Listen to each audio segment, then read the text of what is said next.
Nothing there, is there? Nothing. No creativity. Poor, yeah.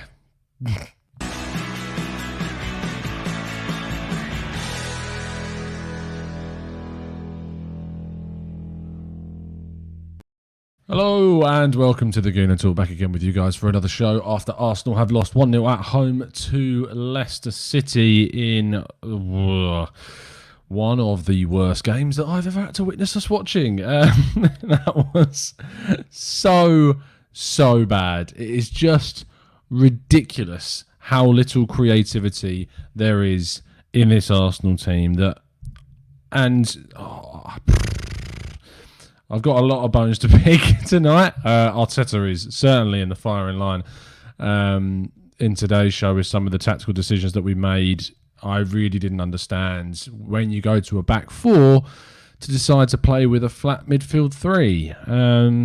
You've got Partey, you've got Xhaka, and you've got Ceballos. That's the midfield three that we wanted. We asked for that. That's the three that we wanted. And yet, for some reason, we felt the need for Ceballos to still continue to play deep. Why? Why is Saliba still playing deep? Why is he still so far back? I don't understand the thinking. We've got a front three of Aubameyang, Saka, and Lacazette, and there's just nothing. It's just all wide. It's just all wide areas. There's just nothing. And I think Alex McCarthy, you say there, no plan B from Arteta. Sometimes he'll learn, and there wasn't any plan B at all. It was the same thing for 90 minutes. There was no change. It was Nketiah came on for Tierney. Now, I thought Xhaka had a very good game. Defensively, he was good. Right at the end of the match, defensively, he was still putting the challenges, but defensively, that's not where we needed the big performances today. That's not where we needed the big performance. It was so weird to see us with this kind of midfield three of Partey, Xhaka, and Ceballos in such a strange shape. Really, such a strange shape. Now, I think, weirdly, Willian not being there meant that our options in the front line were a bit limited.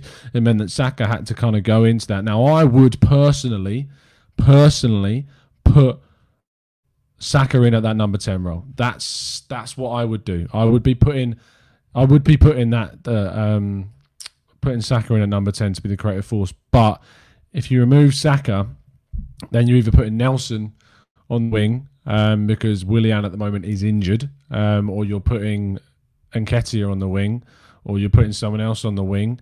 But I just Ceballos. I thought to see Ceballos in a more advanced role, but it seems that his time at Arsenal has transitioned him into this player that's playing a lot deeper, and I don't know if it's now too late to transition him back into more of a forward-thinking, attacking player, because he just seems, with the way that he's thinking on the Arsenal pitch and the Arsenal shirt, that he just comes so far deep, really, really deep, and he really struggles to create anything. He picks up the ball and he tries to run, but no. Now, first of all, let's talk about the fact that we were ruled out a perfectly good goal. I don't understand how that is not a goal, because Schmeichel's on the opposite side of the goal. He dives nowhere near Xhaka. Xhaka gets out of the way of the ball, and it goes in the back of the net. I mean, why? Why is it not a goal? I don't understand. I don't understand how Xhaka is interfering with play at all in that instance. Yes, he's in an offside position, but it doesn't change anything. It doesn't change anything from that, whether he's there or whether he's not. It does not change a thing. He's just standing there. He's not interfering with play. He gets out of the way of the ball. And I've seen pundits turn around on social media and say that it was a perfectly good goal. I don't understand why it was not. And that changes the whole game. That changes the whole game if we get that goal, because Leicester have to come out and attack. We might be able to get them on the break a lot better. But other than that goal, Lacazette was horrifically poor. Horrifically poor. He tried to hold the ball up, fouled a lot of players, ended up getting a yellow card.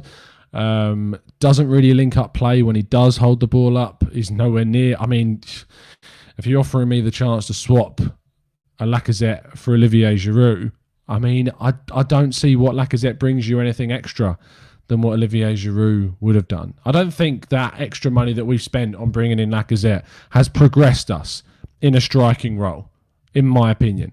We can talk about the fact he got that player of the season in 2018-19. He had a really good season. He scored a fair few goals. But no more goals than Giroud ever scored for us. If we're being blatantly honest, no more goals than Giroud ever scored for us.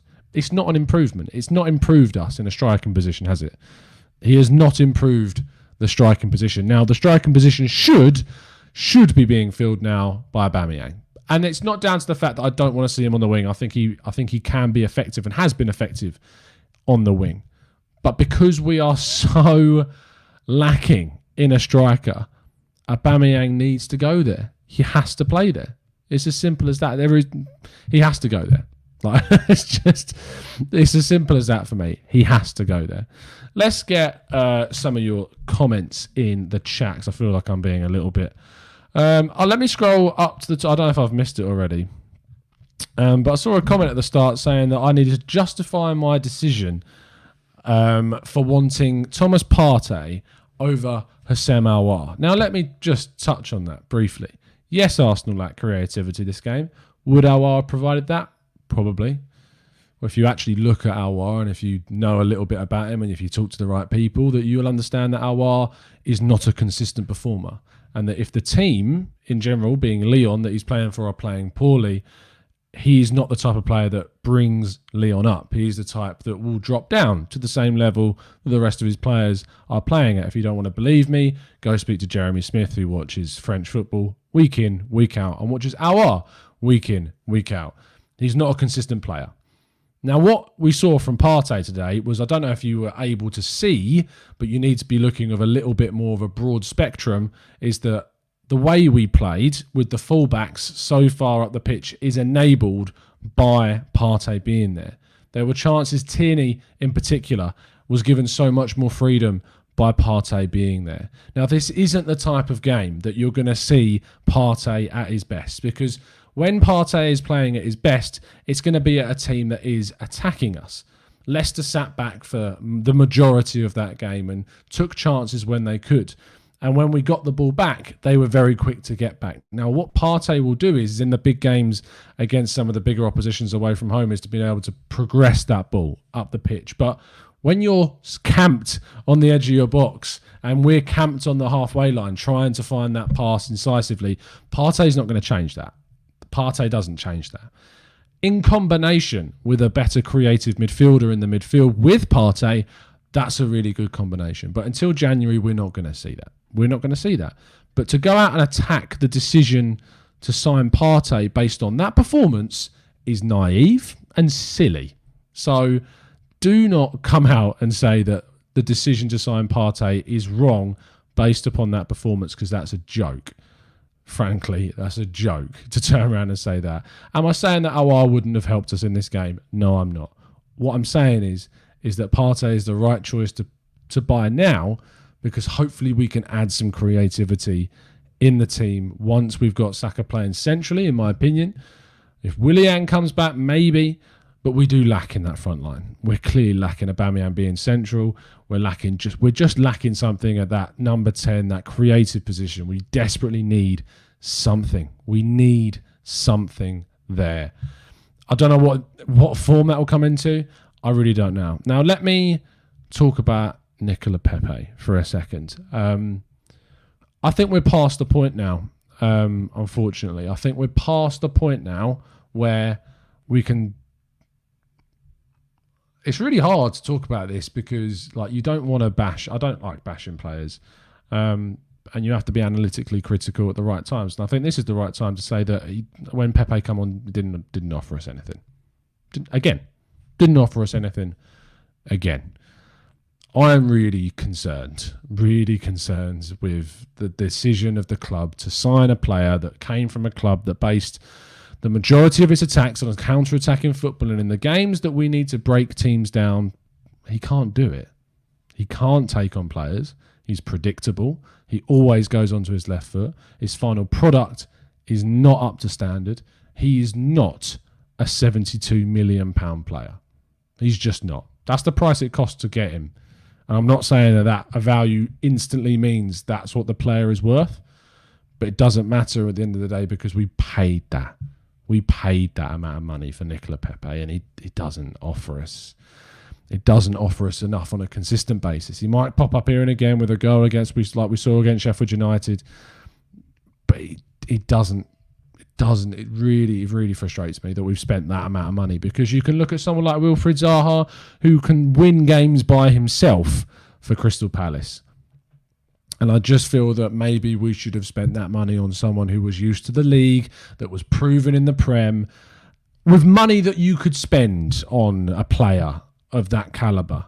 £72 million, even though it was split across multiple seasons, is a figure that is a Premier League price tag.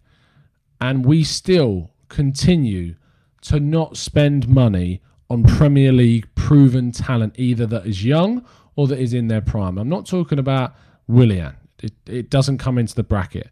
Arsenal continue always to just fail to spend big on Premier League proven talent because it's too expensive for them. And people and clubs in the Prem are not willing to accept instalments. And if we want to see investment, in the club, I want to see it made on Premier League talent that is proven, that we know will have an impact, because it's just not as common to see players come from abroad and have an instant impact immediately. I mean, you look at the likes of Kai Havertz and Timo Werner and see how they're struggling to transition after coming in for a hell of a lot of money. But you look at other teams and you look at the likes of, I mean, I hate to bring it up, but Pierre-Emile Højbjerg at Spurs transitioned really well. He's a Premier League player. You look at other examples of where players have just moved. Doucouré at Everton, for instance, has transitioned really, really well. Richarlison, when he moved from Watford into Everton, did well. There are just so many examples of seeing other Premier League players moving. Callum Wilson at Newcastle, scoring 4 goals in 6 appearances now, I suppose. It's just frustrating. It's really frustrating, and it boils back down to it being about Nicola Pepe and some of the other performers that we brought in that aren't cutting it for me. We did have a super chat. Thank you, Derek Williams, for the donation. Poor Xhaka basically at left back. Hector does not link up with anyone on the right. Front three was non-existent. Ceballos is not a 10. Mustafi is Mustafi. Poor. I mean, Mustafi when he came on. I mean, I know he's coming back from injury, but where was he for that goal? Where was he? Why was Vardy free? What was Mustafi doing? What was? I don't understand. Why is he not tracking back? Why is he not in line with Gabriel? I don't really get it. Peter Renner says, Tom, let's be honest, mate. Pepe was brought to please the fans. Some wanted big money signings, even if he doesn't fit the system. Also, we haven't played to the strengths of our team. Chris Smith says, one thing I will say is that we need to start performing better and getting results. I mean, you've hit the nail on the head there, Chris, because I fear that the goodwill towards Mikel will turn very quickly. I'm really looking forward to seeing some other players come in. We've got an opportunity in midweek to throw Nelson in the Europa League. Throw Nelson in. If Emile Smith-Rowe is fit, throw Smith-Rowe in. Get them minutes, get them playing, get them up to speed, because we may need them for their creativity. We may need these players. We really may need them. Get Nketiah starting. Get Aubameyang through the middle where we can. But you need to get Arteta. You need to get these players opportunities. You need to give them the opportunity to come in. Get William Saliba playing in the team. Get him in the squad. Because I look at Mustafi and I'm thinking, how bad must William Saliba have been in training for Mustafi to still be coming back? I'm well aware that I backed Mustafi for a hell of a long time, and I do stand by the words that he made improvement, but he still will make classic Mustafi errors. And when you've got a youngster that you've spent £27 million on, it is worth trying him. It is worth using him. Not just letting... If he's not going to play in the under-23s and he's not going to be in the squad for today, why? Why is he not in the squad for the under-23s? Why has he not played against Man City? If he's not going to play today, why is he not playing with the under-23s? Get him minutes. You are wasting him. You are wasting the opportunity to develop him. Claude Puel, whilst I find it slightly amusing that he's having a go at Arsenal, I find it a bit amusing, the way that he's talked about the club, whatever, but he's still bang on. It is still embarrassing that Saliba is not being used after we've spent so much money on him. It's really frustrating. But I wouldn't mind if he was playing week in, week out for the 23s and getting minutes, but he's not even doing that. And I get that he's had a very personal situation, but you played with the under-23s against Manchester United, so he is back playing again. He's in training. We've seen that. Get him in the team. Get him in the team ASAP. Rodney says the real Janice, the 9 and the cam positions need serious work. I agree with you. Wetsy Malloy says Wesley Fofana was solid. Now, I don't like when people compare the two. They are two different players.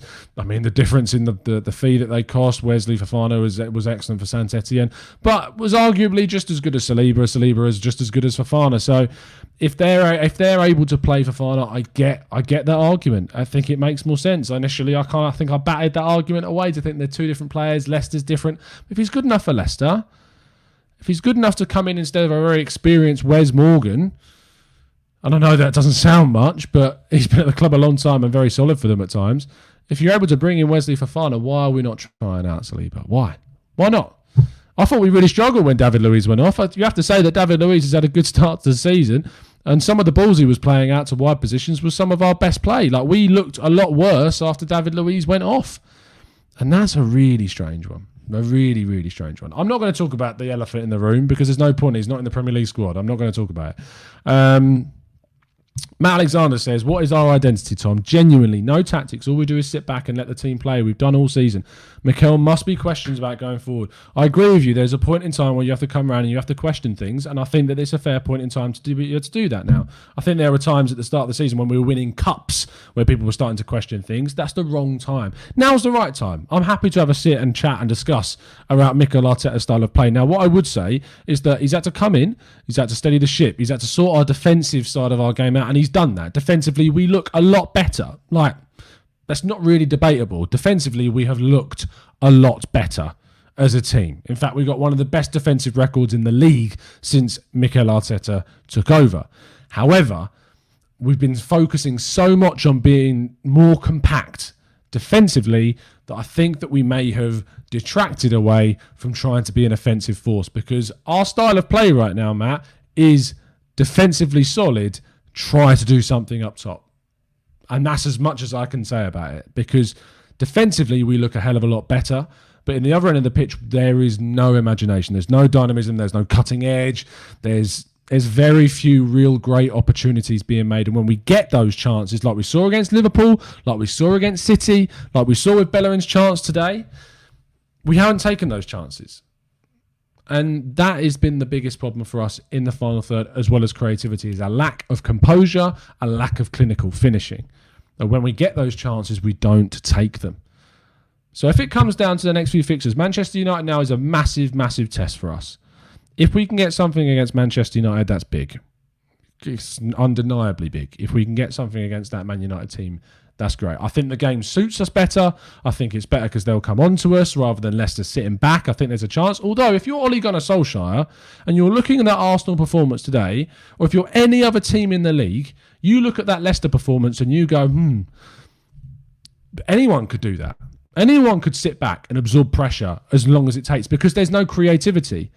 Arsenal will eventually hit the ball long. They'll cross the ball into the box because there's nothing going to happen centrally. So let's just sit back, hold it. In the last 20 minutes, let's bring on a striker and go for it.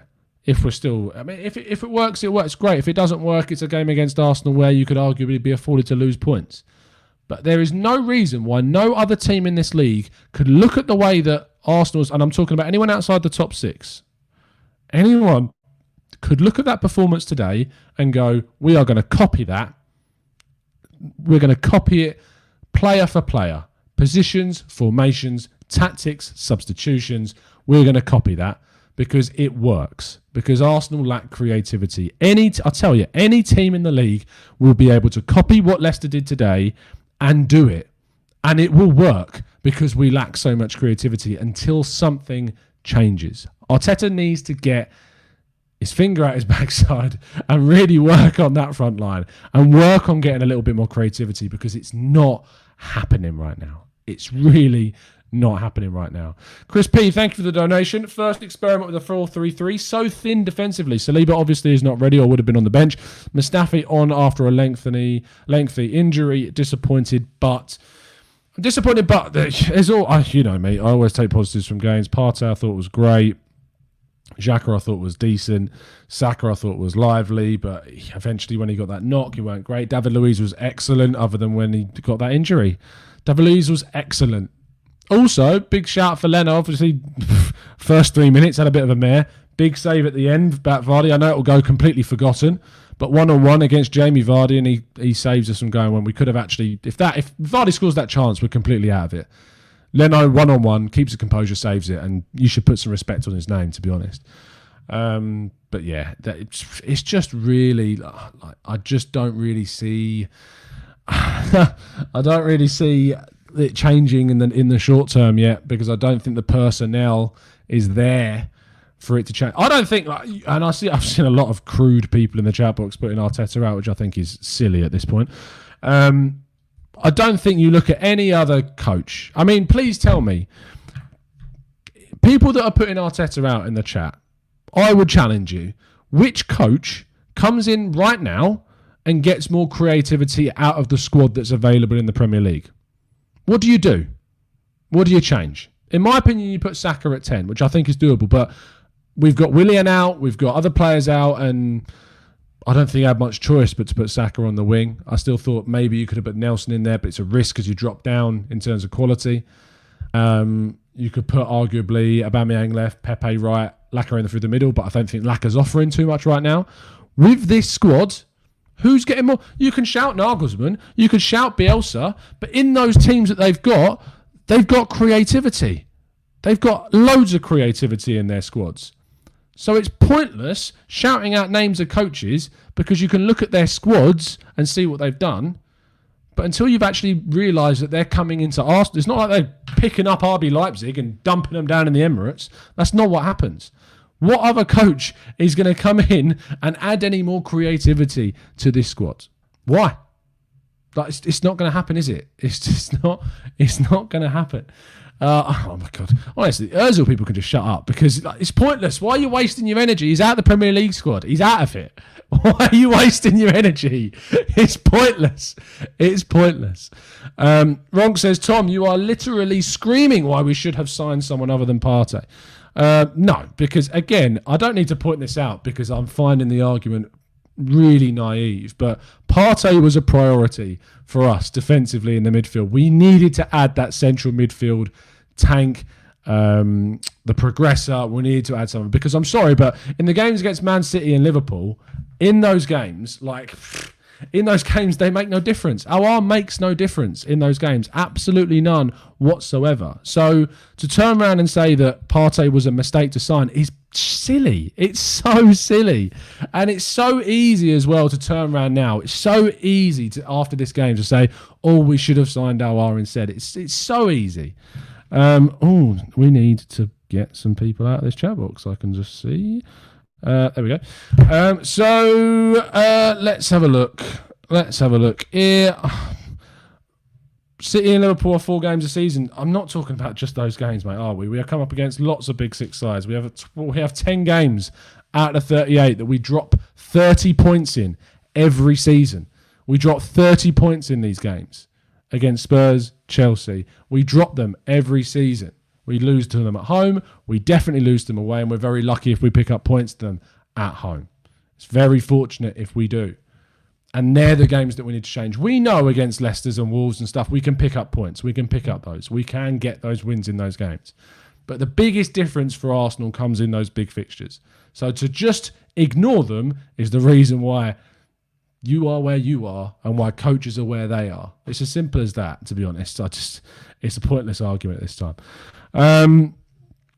Norman Horn says, says, this has nothing to do with our defence. It is ridiculous how you would even remotely mention the defence on Mustafi. You can concede goals, but we are home and we are toothless in attack. I mean, I suggest you go back and watch the rest of the video where I talked about creativity for a good 10 minutes. So it's very easy to just latch onto a point made in the last 2 minutes, but you need context. Toby says, people are overhyping Aouar. Jobberslai is a good shout, but his stats are inflated. Most of the key passes and assist goals come from set pieces. Agreed. I don't think that Jobberslai is the guy that would solve us creatively. I don't think Jobberslai is that. I'd sign him because I think he's an excellent talent, but he's not the guy that solves Arsenal's creative problems. And neither is Aouar, because if you watch Aouar, and if you actually know anything about Aouar instead of playing with him on FIFA, you know that he isn't the most consistent player on the pitch. And as we talked about at the start of the show, ultimately Aouar is someone that drops down his quality when the team isn't playing at its best. And that's as simple as that. Kitchener says, I'm not Arteta out, but isn't it the case that the further away your goal scorer is from the goal, the less likely he'll score? If you're clever, tactics isn't working, do the obvious. And I agree with you. And I think that we do need to... It's very obvious what Arsenal need to do. Is we can see it, you can see it, I can see it, that we need to add creativity in the team. The problem is that we've got a squad at the moment that wasn't added to efficiently in the window. Now, to say that's Arteta's fault would be silly because it's down to the recruitment team to get in the players that we want. We know that Arteta want Aouar. Arteta, the guy that you're asking to wanted out, and the same person that you're saying that you wanted in, Arteta wanted Aouar.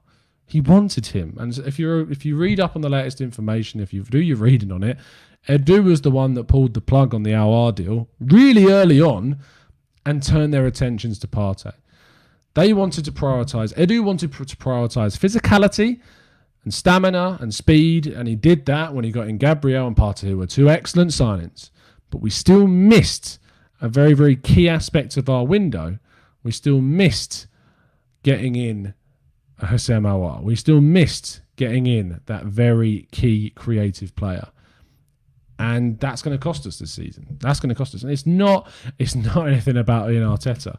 Oh, I'm going to have to be so many banning people tonight in the chat. This is sad. This is really sad. There we go.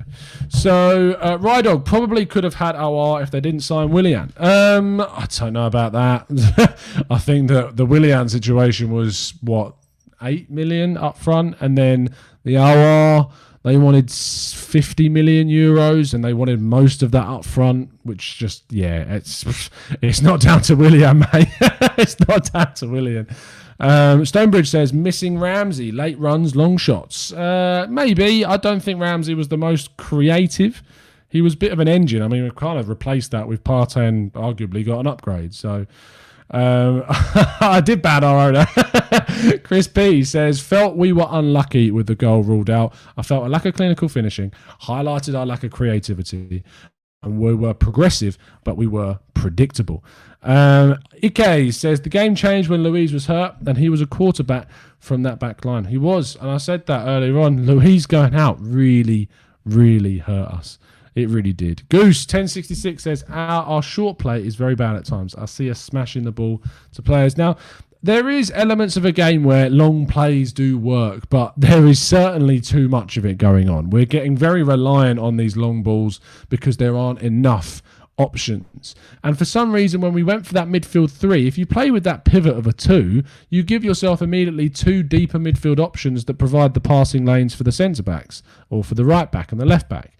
But by playing a midfield three, often what happens is if you only get one of them dropping in, and usually one of them drops so far back, they drop into the defence, and that doesn't really give you too much of an outlet.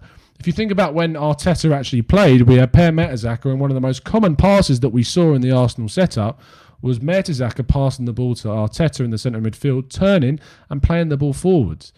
And without that kind of midfield two pivot, we have really kind of lost that emphasis on being able to progress the ball. And instead, we pass the ball sideways. We pass it to the right back. They pass it back to the centre back. We pass it inside. We pass it back to the centre back. We pass it to the wide area. We pass it to the centre back. And then the centre back hoofs it up the field. And it's not good enough. And it should be questioned 100%. Are we saying Arteta out now? No, because most of us aren't morons. But it's something that needs to be looked at. And at the end of the day, the squad is lacking. The squad is really lacking. And you could throw Guardiola, you could throw Hansi Flick, you could throw Andrea Pirlo, you could throw Thomas Tuchel, you could throw Bielsa, you could throw Klopp at this team. But the problem is they'll still have the same players that Arteta has got to deal with right now. And ultimately, those problems are the recruitment side of things, that we didn't go out and we didn't get the creative player that we needed. It's as simple as that. We just don't have that creative spark in the midfield. It's always going to come back. It's going to come back to bite him, isn't it? Leaving him out of the squad. It's going to be the go-to. Whether or not that would have made any difference at all, we don't know. Whether he would have been excluded in the squad, we don't know. Ultimately, it's all hypotheticals, but it's going to come back to bite them. It's going to come back to bite them because footballing reasons, I can sense we might be talking about this one again very, very soon. Arsenal were beaten 1-0 at home to Leicester today. It has been an emotional chat box today with plenty of people with high-ranging opinions. Respect, as always, and thank you ever so much to those of you that did manage to maintain your calm and your respect in the chat box. Always appreciated. If you could drop a like on the video, I would genuinely be so happy to receive that, considering the horrific nature of the game we had to realise today. Tomorrow there will be a podcast in which we will be breaking down all of, yes, it would be yesterday if we tomorrow, but it's today's rubbish. Today's, you know what? It really becomes hard to swear on these shows. Hard not to swear, I should say. Even no longer a teacher, and I still find it hard not to swear because I just want to maintain the professionality, as we call it. So, but there'll be a podcast tomorrow evening, 9 o'clock UK. I'm going to be working on my boy Drew, who's going to be coming back on, fingers crossed, and a couple more of the guys. So, it's going to be broken down a lot emotionally tomorrow. So I look forward to seeing all of you. Thank you ever so much, everyone that did tune in. Always the way that everyone tunes in when we lose. Always the way. But if you could drop a like on the video, I'd really appreciate it. Subscribe to the channel if you're new around here. Thank you to our members. We're at the point now where we're nearly at 100 members, which is crazy.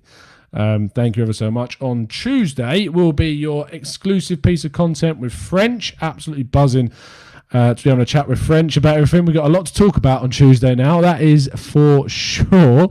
So that'll be out on Tuesday for the members. Of course, the Discord server is always available. Thank you to our TGT ambassadors, absolute legends. Let me just click onto the members page of my YouTube studio just to see if anyone has signed up recently that I've not yet included. M. Yusufi, thank you so much for becoming a member a day ago. Victor Edwards, of course, became our latest TGT ambassador as well. So thank you to all of you guys, you absolute legends. If we could just try and cheer each other up, hold each other up, bring the positivity around, that'd be great. But it's been a pleasure to speak to you, as it always is. Even though we disagree sometimes, it's still a pleasure to speak to you. And I hope you enjoy the rest of your evening, your day, your week, until we come back round to Thursday, where we face off in the Europa League. And hopefully we might see a little bit more creative spark. Hopefully today's been a bit of a turning point. I'm hoping it has. I hope it's been a bit of a cornerstone for the season. Members, if you could, throw your emojis into the chat box to finish off the show, because it's been a pleasure speaking to you as it always is. And as always, up the Arsenal.